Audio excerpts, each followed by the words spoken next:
پھر دین الہی کی کتاب میں بھی لکھا ہے کہ ہر مرتبے ہر معراج کا تعلق 15 رمضان سے ہے۔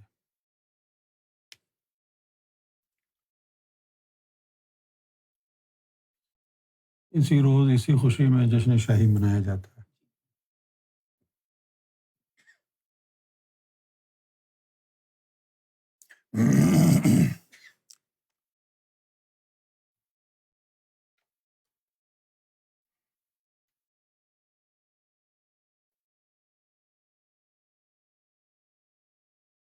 جب میں سرکار سے وابستہ ہوا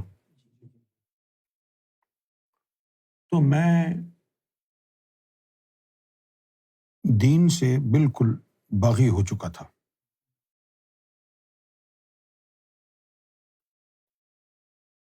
کیونکہ مجھے ہر چیز کا I was result oriented, if you understand what I mean۔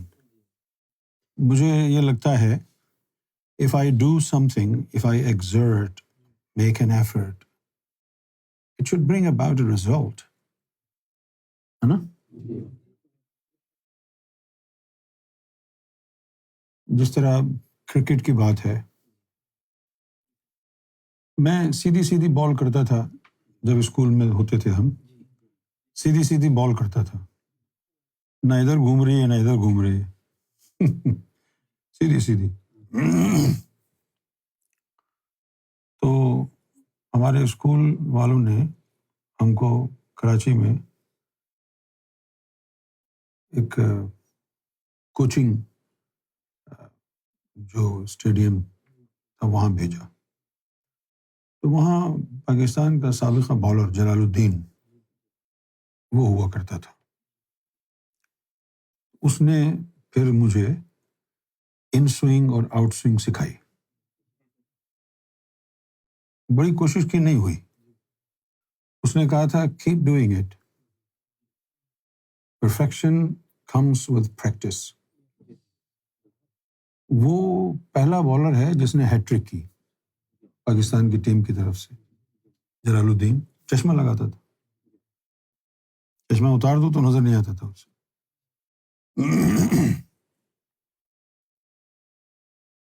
بہت محنت کی۔ اس وقت یہ ریورس سوئنگ وغیرہ نہیں تھی، میں لیٹ 80s کی بات کر رہا ہوں۔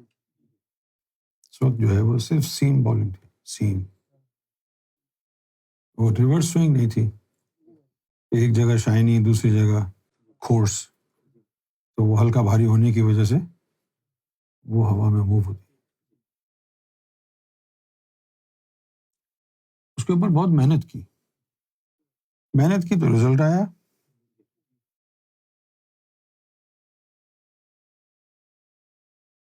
پھر اس نے ہم کو بنانا سوئنگ سکھائی۔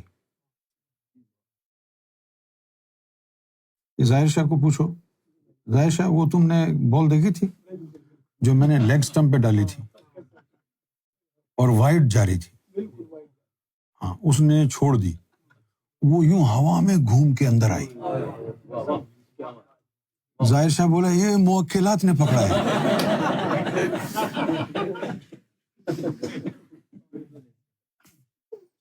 تم کو یاد ہے نا؟ تو اس پہ محنت کی، بہت محنت کی، لیکن آ گئی۔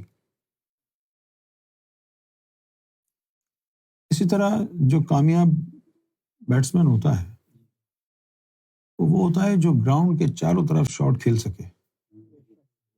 اکثر لوگ جو ہے یا تو وہ آف کے پلیئر ہوتے ہیں یا وہ لیگ سائڈ آن کے پلیئر ہوتے ہیں، لیکن کمپلیٹ بیٹسمین وہ ہے جو، ورنہ اگر بالر کو پتہ چل جائے کہ اس کا جو ہے نا لیگ اسٹرانگ ہے تو وہ آف پہ کرے نہیں۔ بڑے بڑے بیٹسمین ٹنڈولکر جیسے پرفیکٹ بیٹسمین نہیں تھے، ان کی کمزوریاں تھیں۔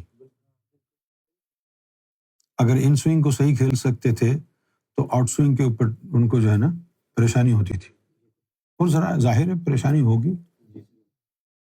کیونکہ آپ کو تو وہ وی بنا کے سکھاتے ہیں بیٹنگ، وکٹ کے اوپر وی بنایا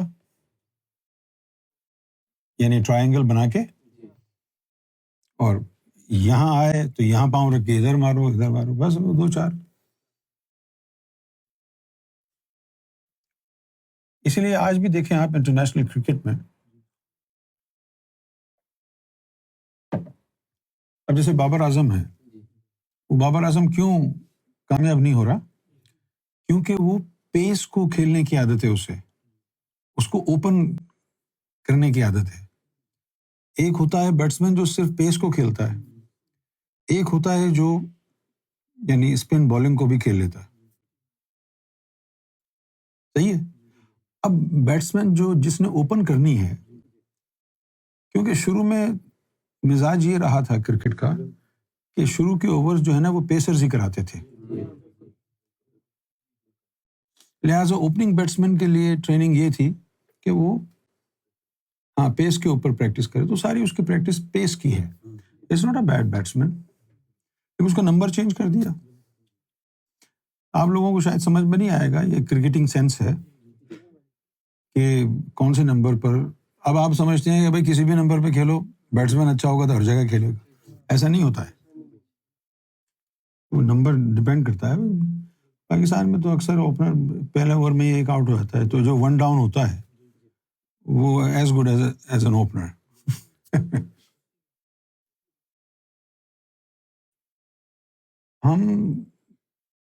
ہم کو جو ہے روزانہ پریکٹس کے دوران 10-10 15-15 اوور صرف ایک شاٹ کھیلنے کے اوپر لگاتے تھے. صرف ایک شاٹ. آج تم نے کور ڈرائیو کھیلنا ہے، اور پھر وہ دیکھتے تھے کہ کور ڈرائیو جو اس نے کھیلا ہے وہ آف سٹمپ کی بال پہ کھیلا ہے یا مڈل سٹمپ کی بال پہ کھیلا ہے. اگر کور ڈرائیو مڈل سٹمپ کی بال پہ کھیلا ہے تو 10 نہیں پھر 15 اوور کھیلنے ہیں. یہ غلطی ہو گئی. مڈل سٹمپ پر اگر آپ آئی ہے بال اور کھیلیں گے کور ڈرائیو، تو اس کے لیے تو آپ کو جو ہے وہی کرنا پڑے گا جو امریکہ نے ایران کے ساتھ کیا.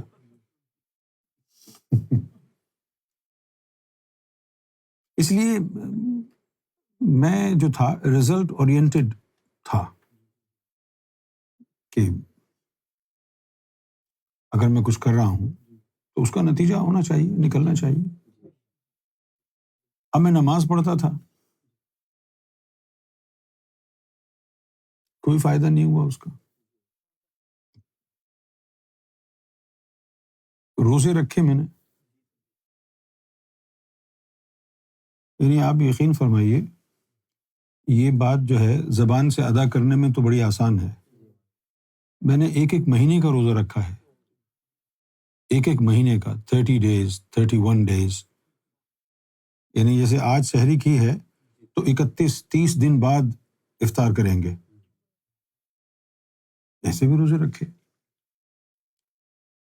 لیکن کچھ ہوا نہیں. حضور کی محبت حاصل کرنا چاہتے تھے، درود پڑھتے تھے، سر پر برک مار مار کے درود پڑھتے تھے، کوئی نہیں آیا.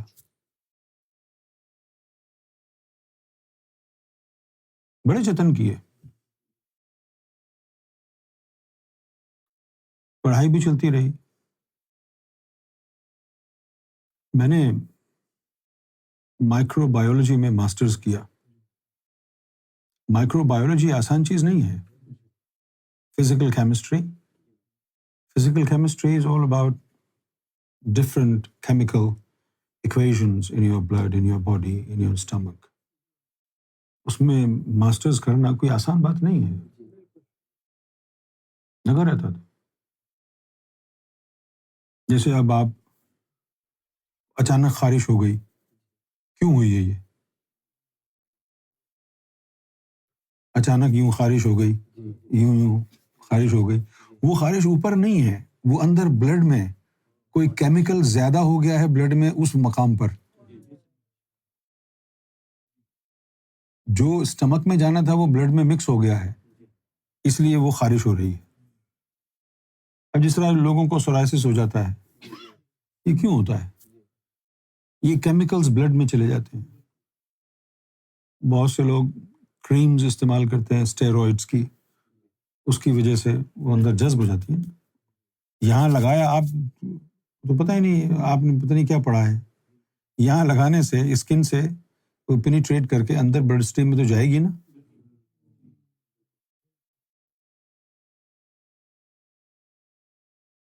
آرگینک کیمسٹری پڑھی میں نے.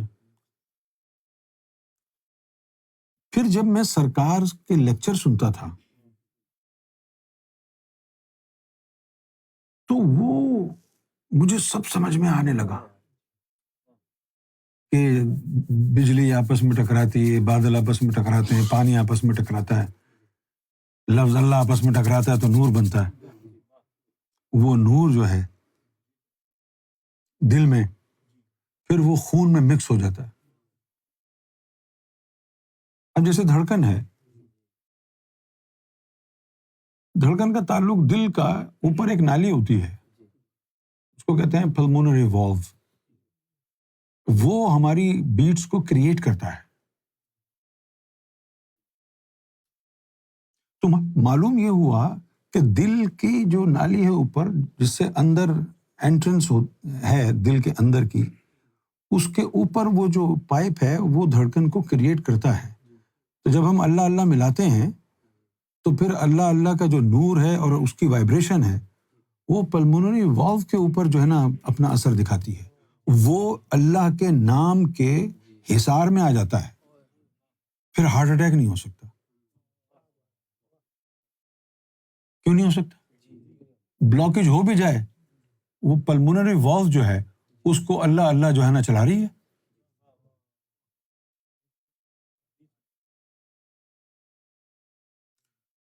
سرکار کی باتیں جو تھیں وہ ساری سائنٹیفک یعنی لیول کی باتیں ہیں کہ بیماری کا تعلق خون سے ہے. خون کے بلڈ ٹیسٹ کیوں کراتے ہیں؟ اسی سے پتہ چلتا ہے نا، اسی سے پتہ چلتا ہے کہ لیور کیسا ہے، کڈنیز کیسے ہیں، دل کیسا ہے، گردے کیسے ہیں، کڈنیز، اسی سے پتہ چلتا ہے نا. اب پھر سرکار فرما رہے ہیں کہ وہ نور خون کے اندر چلا جاتا ہے، نس نس میں چلا جاتا ہے. اور اس کے بعد یہاں تک فرمایا کہ وہ جو اس کے اندر ریڈ جرمز ہوتے ہیں، سرخ خلیے اردو میں بولتے ہیں، ریڈ جرمز، وہ جو ریڈ جرمز ہیں وہ ریڈ جرمز بھی اللہ اللہ شروع کر دیتے ہیں. ہمارے جسم میں 3.5 کروڑ نسیں ہیں. ہمارے جسم میں وہ ہر نس نس میں جب گونجتا ہے، ایک دفعہ دل اللہ کا ہے، 3.5 کروڑ اللہ کہنے کا ثواب ملے گا. 3.5 کروڑ نسیں کیوں ہیں؟ کیونکہ اللہ برادری کی تعداد 3.5 کروڑ ہے نا.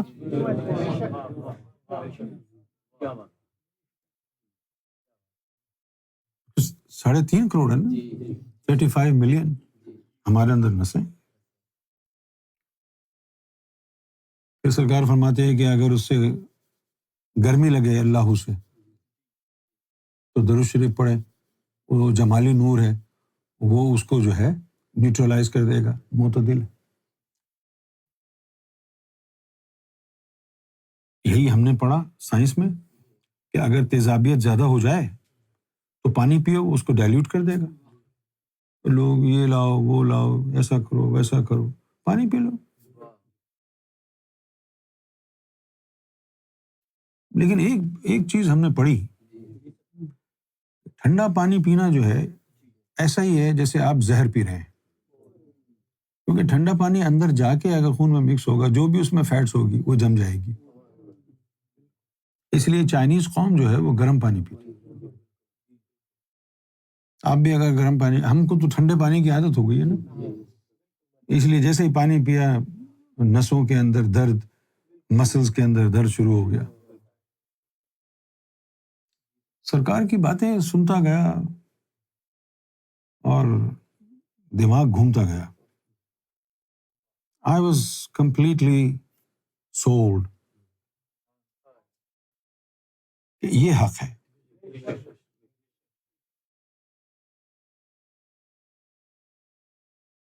پھر میں نے کتابیں پڑھنا شروع کی تصوف کی. ہمارے محلے میں لائبریری تھی، اس میں کوئی کم و بیش 5-6 ہزار کتابیں تصوف پر تھیں. اب یقین فرمائیں ساری پڑھ لی. یہ بڑا ضروری تھا. پھر مجھے سمجھ میں آنے لگا کہ یار یہ اتنے جو بزرگ گزرے ہیں، جو انہوں نے تعلیم تصوف کی بتائی ہے، اس میں کلیئرٹی اتنی نہیں تھی جتنی سرکار کی تعلیم میں کلیئرٹی ہے. پھر جو اتنے بڑے بڑے ہستیاں گزری ہیں، انہوں نے جو اتنی کتابیں، اتنا علم لکھا ہے، عطا تو تھوڑا تھوڑا کیا ہے نا، عطا تو تھوڑا تھوڑا کیا.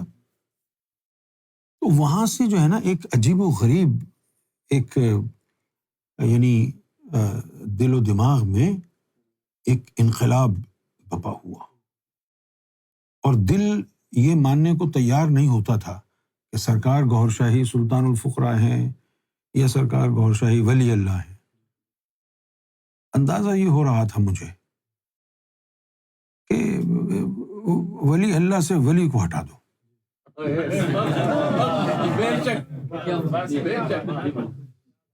کیونکہ یہ جو فیض سرکار نے دیا ہے وہ اس کی نظیر نہیں ملتی تاریخ میں. اچھا، ستم ظریفی یہ ہے کہ سرکار کے ساتھ پاکستان میں جس طبقے کے لوگ لگے، وہ کوئی ٹھیلا چلانے والا تھا، کوئی پرائمری اسکول کا ٹیچر تھا، ہے نا، ہاں، کوئی جو ہے وہ جھاڑو لگانے والا تھا. اب ان کی سمجھ میں کیا آئے گی روحانی؟ میر تقی میر کا نام سنا ہے آپ نے؟ میر تقی میر، میر تقی میر جو ہے وہ بیل گاڑی پہ بیٹھ کے ایک جگہ سے دوسری جگہ کہیں جا رہے تھے. تو بیل گاڑی والے نے پہچان لیا کہ ارے یہ تو ہمارے زبردست عظیم شاعر صاحب. کہا کہ تقی صاحب کوئی تازہ اگر شعر کہا ہے تو ارشاد. تو میر تقی میر نے کہا چلے تو اپنی گاڑی چلا. کہنے کہ نہیں حضور کچھ تو ہو جائے. کہنے کہ بیٹا یہ تیرے بس کی بات نہیں ہے، تیرے ذہن پر 2 روٹیاں سوار ہیں. تو کام کاج والا بندہ ہے، یہ بیکار لوگوں کا کام ہے شاعری. نہیں سنا ہے انہوں نے. یہی کہانی وہاں ہوئی. سرکار کی تعلیمات اور سرکار کے پھر بیچ میں کچھ جملے ہمیشہ سے ایسے رہے ہیں کہ جو غور سے اگر سنے گا تو اس کو پتہ چل جائے گا سرکار کچھ کہنا چاہ رہے ہیں لیکن کہہ نہیں رہے،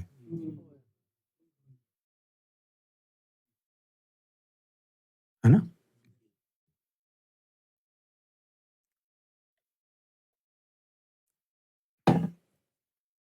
جیسے پیرس کا جو واقعہ ہوا، اس میں سرکار نے فرمایا کہ 20 سال کا ذکر رواں وہ بند ہو گیا. اب تازہ کسی کا ذکر قلب جاری ہونا یہ عام ولیوں کے بس کی بات نہیں ہے. یہ کسی بہت ہی بڑی ہستی کا کرم ہو گیا. اور پھر فرمایا یا تو اللہ کا یا اس کے حبیب کا، اس سے نیچے نہیں ہوگا جس نے بھی یہ ذکر چلایا. اب آپ ہماری قوم کو غور کرنے کی عادت نہیں ہے. بھائی اللہ رسول نے کہاں ذکر چلایا ہمارا؟ وہ تو حوالہ دے رہے ہیں، یا تو وہ ہم پلہ ہوگا اللہ کے یا رسول کے.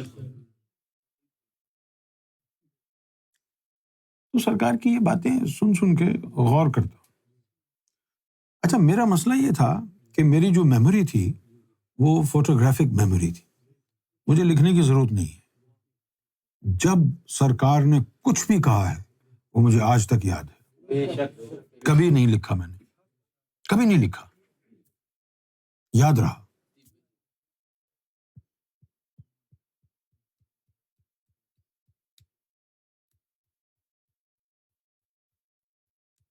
جسے بیعت کے بغیر فیض نہیں ہوتا ہے. بیعت کے بغیر فیض ہوتا ہی نہیں. سرکار نے بغیر بیعت کے فیض دیا ہے. بغیر بیعت کے اگر فیض دیا ہے تو جس قانون میں بیعت کے بغیر فیض نہیں ہوتا اس قانون کے تحت تو نہیں چلا رہے.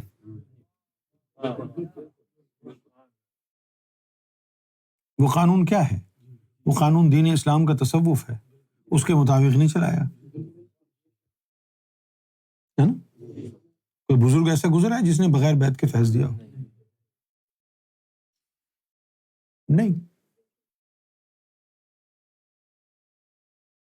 فیض دینے سے پہلے عہد و پیما ہوتے ہیں بیعت کے ذریعے.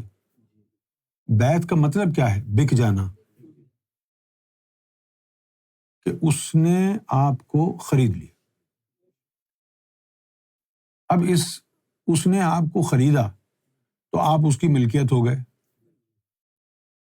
جس طرح قرآن میں ایک لفظ آیا نا او ما ملکت، وہ اسی سے متعلق ہے. مرد آ جائے غلامی میں، مرد اگر بک جائے تو وہ آ گیا یعنی غلامی میں. اگر عورت ہو تو وہ آ گئی کنیزوں میں. او ما ملکت جو قرآن میں الفاظ آیا ہے نا، اس کی یہ تشریح ہے. سرکار کا جو انداز رہا، کسی بھی ایرے غیر نتھو خیرے کو اٹھا کے یوں سیکنڈوں میں دربار رسالت میں پہنچا دیا. یوں.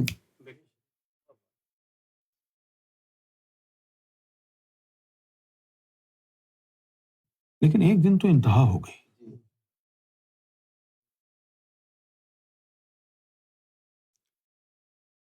1995 میں ہم جب مانچسٹر میں رہتے تھے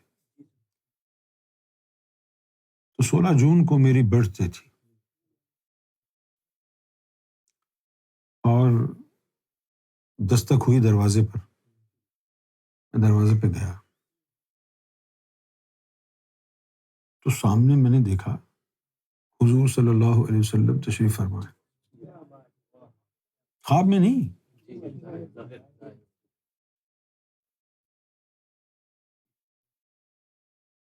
ظاہر میں. اور وہ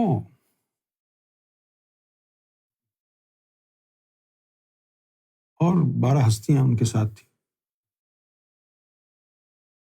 وہاں ٹھہرے، ہمارے ذکر میں شرکت کی، بغل گیر ہوئے، اور میرے ساتھ معانقہ کیا، حق کیا، اور فرمایا کہ ہماری آمد تمہارے برتھ ڈے کا تحفہ ہے.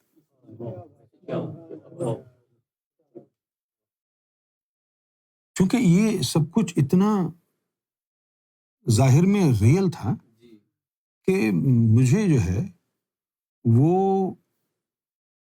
یقین نہیں ہو رہا تھا کہ میرے ساتھ ایسا ہو سکتا ہے. تو میں نے سرکار کو فون کیا کہ سرکار ایسا ایسا معاملہ ہوا ہے. آنے والا کہہ رہا تھا کہ وہ رسول اللہ.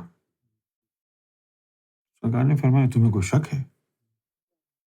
ہم نے ان کو بھیجا تھا کہ جاؤ، اس کی برتھ ڈے ہے تو آپ اس کو اپنی آمد کا تحفہ دو.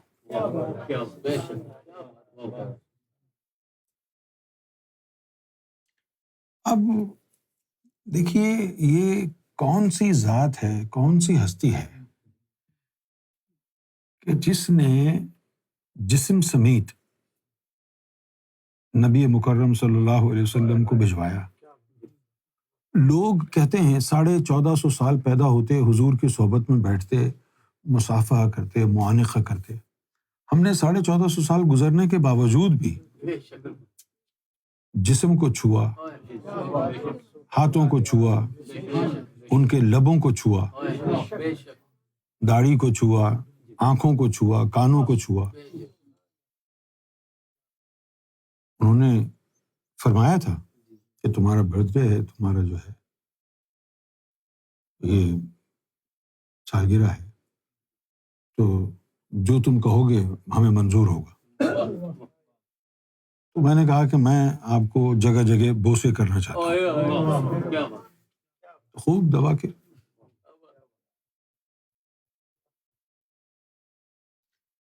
تو اس کے دوران مجھے یہ محسوس ہوا کہ نبی پاک صلی اللہ علیہ وسلم کے جسم میں، ان کے لمس میں مجھے اپنائیت محسوس ہوئی، کم و بیش 50%۔ مجھے ایسا لگا جیسے میں سرکار کو ہی حق کر رہا ہوں۔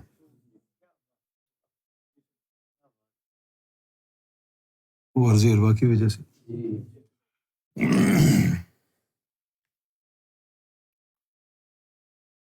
اب یہ جو چیز تھی یہ عام تو نہیں ہے، یہاں تو عالم ناسوت میں تو نبی پاک صلی اللہ علیہ وسلم کو جسم سمیت بھیج دیا، 1-1.5 گھنٹے تک بیٹھے رہے۔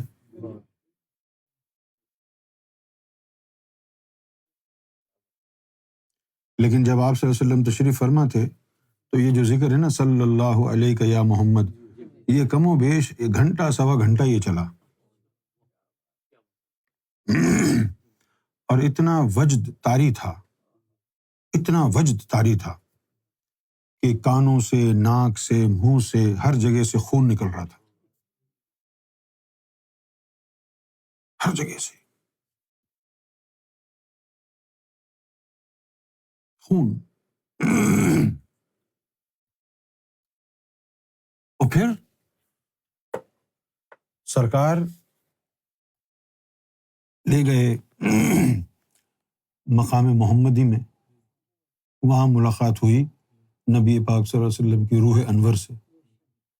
پوری امت محمد میں صرف ایک شخص اویس قرنی تھا جس کو روح سے فیض ہوا، حضور کی۔ اب سرکار نے ہم کو وہاں بھیج کے حضور کی روح سے فیض دلوایا، اب ہم کیا سمجھیں گے؟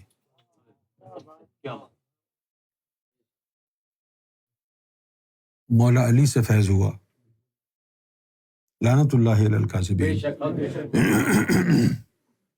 یہ ساری چیزیں ہوتی رہی، اللہ سے گفتگو۔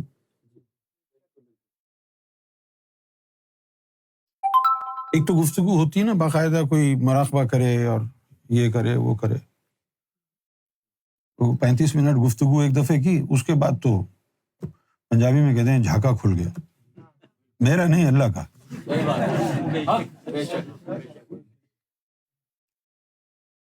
اس کے بعد کیا ہوا؟ گاڑی چلا رہے ہیں تو آواز آ رہی ہے، گاڑی چلا رہے ہیں تو آواز آ رہی ہے کہ آج تم نے محفل میں اس کو گالی کیوں دی؟ اچھا اب جواب کیا دے رہے ہیں؟ ابے وہ چوتیا ہے ہی ایسا۔ ایسے کہاں گفتگو ہوتی تھی یار کسی کی؟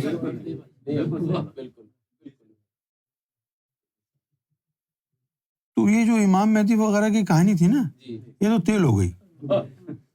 نہیں، امام مہدی کی بس کی بات نہیں ہے جو کچھ سرکار کر رہے ہیں۔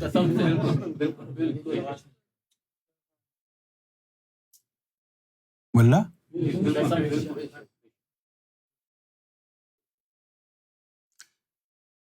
یعنی آپ یقین فرمائیے، روز اول سے، پہلے دن سے جب سرکار سے ملاقات ہوئی، اس وقت سے باطنی آنکھ کھل گئی تھی۔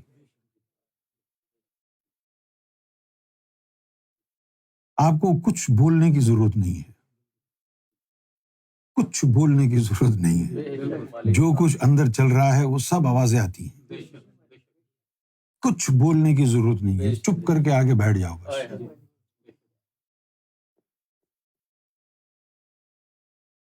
تو یہی ہوتا تھا، ہوٹل جاتے، بیٹھتے، تو جو سرکار کے قدم چوم رہے ہیں، جو نعرے لگا رہے ہیں، ان سب کی اندرونی جو حالت ہے وہ سامنے آتی، اور میں بار بار جا کے سرکار کو بتا، سرکار یہ جو ہے نا منافق ہے، سرکار وہ بھی منافق، سرکار مسکرا کے خاموش۔ ایک دفعہ تو جو ہے نا میں نے اچھا اب وہ میری سوچ بچکانا تھی. میں نے سوچا کہ میں نے پچھلی دفعہ سرکار کو کہا تھا یار یہ بندہ منافق ہے, اور دوبارہ اس کو قدم چومنے دے رہے ہیں. تو اب میں سرکار کو جا کے کہہ رہا ہوں سرکار یہ تو منافق ہے, میں نے پچھلی دفعہ بھی کہا تھا.